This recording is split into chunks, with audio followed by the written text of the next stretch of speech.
నమస్తే ఫ్రెండ్స్. మొత్తానికి సత్తెనపల్లికి సంబంధించిన జగన్మోహన్ రెడ్డి గారి టూరు రప్ప మొత్తం లేగిపోతుంది, మొత్తం రెచ్చిపోతుంది. మొన్న 18వ తారీఖున జగన్మోహన్ రెడ్డి గారు సత్తెనపల్లి టూర్కి వెళ్ళారు. అది మీ అందరికీ తెలుసు. ఆ టూర్లో కొంతమంది ఫ్లెక్సీలు పట్టుకున్నారు, కొన్ని ఫ్లెక్సీలు పట్టుకున్నారు. ఆ ఫ్లెక్సీల్లో గంగమ్మ తల్లి జాతరలో మేకపోతులు నరికినట్టుగా, పొట్టేళ్ల తలలు నరికినట్టుగా రప్పా నరికేస్తామని ఒక పోస్టర్ పెట్టాడు. అది ఇప్పుడు పెద్ద దుమారం లేగుతుంది.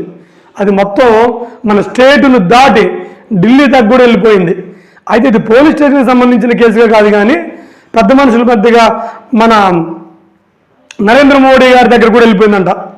సరే, ఇంతకీ వీళ్ళు ఏమన్నారు, గొడవలేంటి, ఈ పూర్వపరాలేంటి, బుచ్చయ్య చౌదరి గారు ఏమన్నారు, ఈ కేసు ఢిల్లీకి ఎందుకు వెళ్ళిపోయింది, ఆయన చూసుకుందామండి.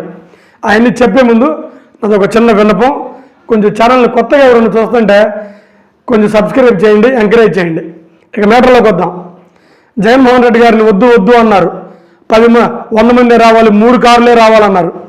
కానీ అతను లక్షల మందితో వెళ్ళిపోయాడు. సత్తెనపల్లి మొత్తం మోత మోగిపోయింది. మరి మీరు వద్దు అని పోలీసులు చెప్పినప్పుడు ఈయన వెళ్ళారు కదా, మరి ఈయన మీద కేసులు ఏమైనా ఉంటాయా మనకు తెలియదు, అవి వదిలేయండి. అయితే ఆ ఫ్లెక్సీకి సంబంధించి జగన్మోహన్ రెడ్డి గారు మాట్లాడుతూ అతను టీడీపీ క్యాండిడేట్ అంట, అందుకని టీడీపీ మీద ఇసుకొచ్చి టీడీపీ వాళ్ళని రప్ప కోసేస్తారంట, కోసేస్తే కోసుకొని మనం ఏం చేస్తాం, వాళ్ళందరూ టీడీపీ వాళ్ళే కదా అని ఆయన అన్నారు జగన్మోహన్ రెడ్డి గారు. దీనికి సంబంధించిన వీడియోలను కూడా మీకు లాస్ట్ని పెడతా.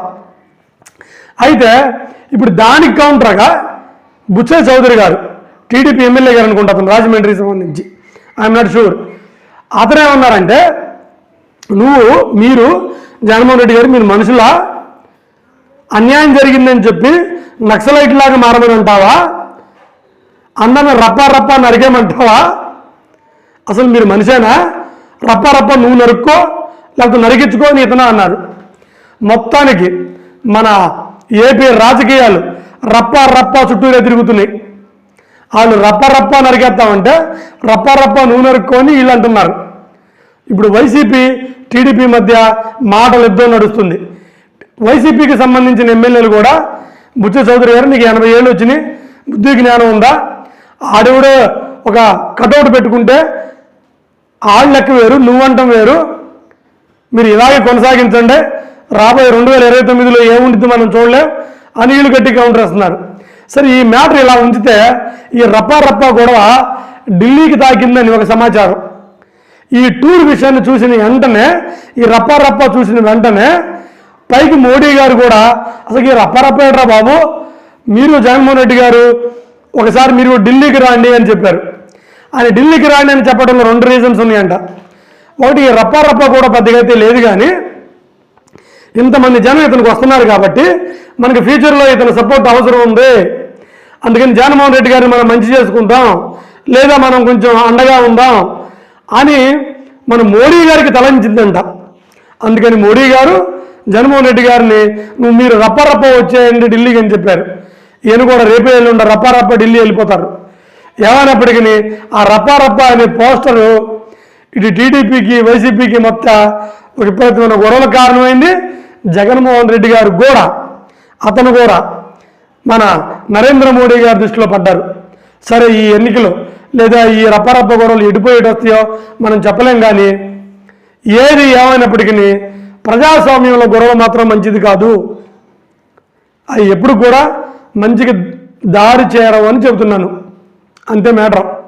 ఏమైనప్పటికీ ఆ కుర్రోడు ఏదో సినిమా డైలాగ్ పెట్టారు, దాన్ని జగన్మోహన్ రెడ్డి గారు కూడా దాన్ని వాళ్ళు టీడీపీ వాళ్ళే కదా రప్ప కోసుకుంటారని అన్నారు. దాన్ని బుచ్చయ్య చౌదరి గారు నువ్వు మెడకోసుకో అన్నారు.